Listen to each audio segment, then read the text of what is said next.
guys came out there. Obviously, Dorvell had a great way to start, but the way you put together that early lead. You know, we've had a good week of practice, and you know, I was having this conversation yesterday with someone. Sometimes you're doing the right things, you just don't get the results. So, you know, we didn't do really anything different in practice this week. We've been practicing the same way. We were just able to put it together, and Dorvell had some open looks early on. He knocked them down. I thought we ran some pretty good offense, and I thought defensively we were really good in the first half. Dorvell's had great, I think it's like 4 of the last 5 games, and he scored at least 18 points. He had Sam the other night with a career night. What to say about the young guys here coming up? You know, I give them credit. They're working really, really hard. You know, sometimes I'm not the easiest guy to play for, you know, and I'm on them in practice, but I also understand, you know, the rewards at the end of the rainbow if you really put the effort into it. You know, your game is just going to go through the roof. And it's hard. It's hard for an 18-year-old guy to come to practice every day, and you're not getting the wins, you're not getting the results you want, and here I am, y'all say, hey, go harder, smarter, weight room. But I give Dorvell and Sam credit. Those guys coming to practice every day. I think they see the big picture. You know, we preach it every day about, you know, we're trying to put a team together and grow together so when we become juniors and seniors, we can make a push in this league. And I think they see that vision. That's why they come into work every day. And, you know, it's starting to come together slowly, but starting to come together. Do you see anything you can take out of tonight's game that maybe you can take into the final couple MAC games and, you know, the MAC tournament? We got to be able to, you know, defend.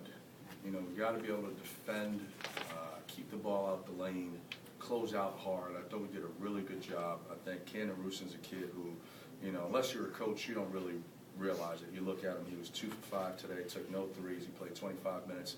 I think he probably played one of the best complete games he's ever played this year. He was awesome on defense. You know, the kid 21, Conley, he really locked him down, 2 for 11 from the three-point line. You know, if we can defend that way and Ken and Rusin can contribute in other ways other than shooting the ball, then, you know, if we can do that against Ryder and Siena, I feel good about it. Coach, UNH came out in the second half, got some baskets, cut the lead single digits. What you tell the guys during the timeouts to get everything back under control? You know, we've been here before.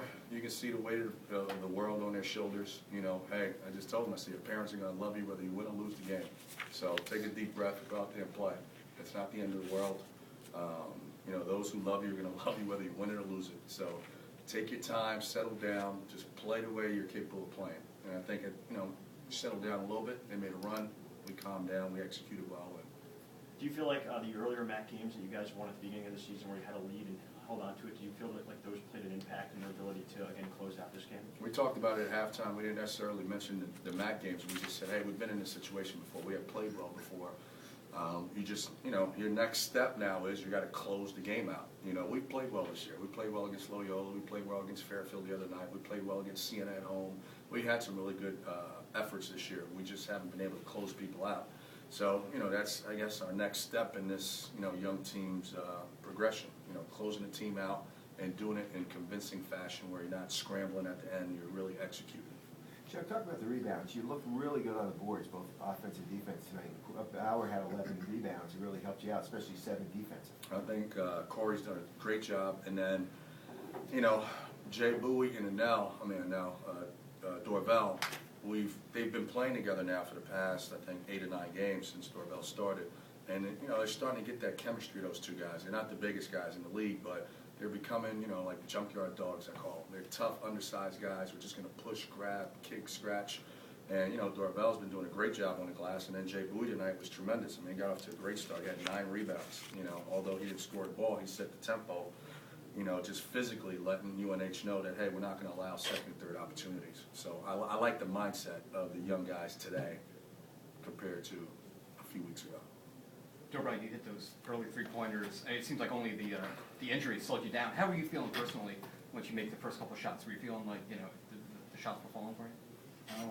Yeah, I came in early today. Got some shots up with Coach Will, and once I hit the first one, I felt like it was going to be a good night.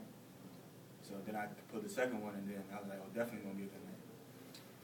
Yeah, I was going to say, yeah, the way they set up the bracket busters, they kind of set up teams to match up against, you know, with similar records. Did you guys feel going in, regardless of everything that's happened in the MAC, that this was a winnable game for you guys? Well, we go into every game thinking we could win.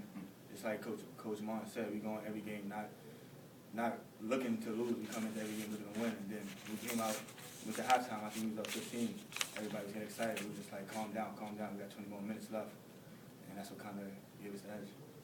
Dorvell, from a confidence standpoint, how much does a win boost you guys collectively here?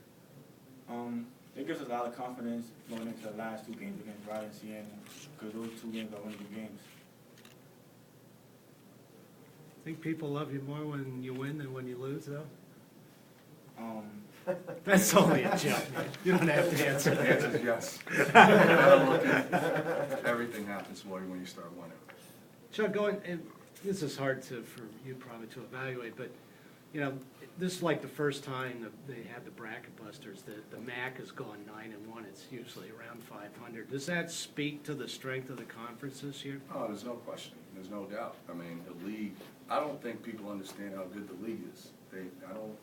I've been saying it since I got the job at Marist. You know, when I was an assistant 12 years ago at Manhattan, it was a good league. You know, it was just a good league. Since then, you got guys like getting drafted.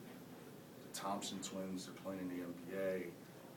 You know, you got Ronald Moore gets a tryout. Hublis gets a tryout. I mean, the league has gone from here in talent level to sky high. And I don't think people understand that unless they come to the games. The athletes are much better. You know, years ago, you can get away with a 6'5" guy who was just a tough kid. Now you got Mike Glovers. I mean, he's 6'6". He's jumping 40 inches in the air. I mean, the league is tough. And I think, you know, the bracket busters certainly proved that. Yeah, at least this year it did. Any other questions? All right, appreciate it.